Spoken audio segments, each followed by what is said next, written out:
pakbet tayo, guys.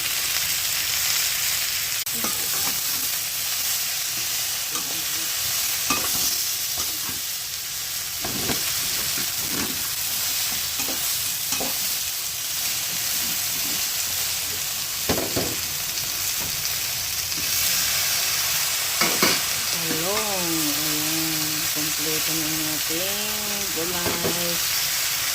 Lagyan na natin ng konting tubig.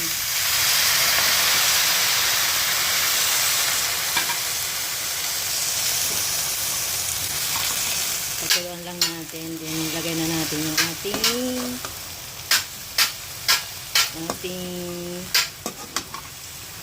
masarap na alamang. Yan. Pakbet time. Ito ng ating palaya. Luto na, guys. Ilagay na natin ang ating mahiwagang alamang. Taktak na natin to.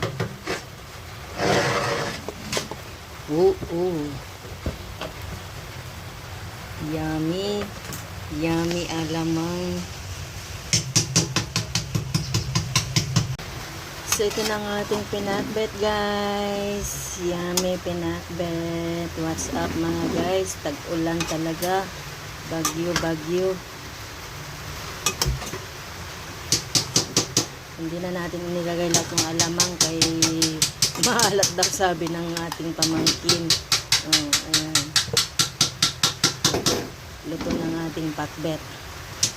Yummy pakbet.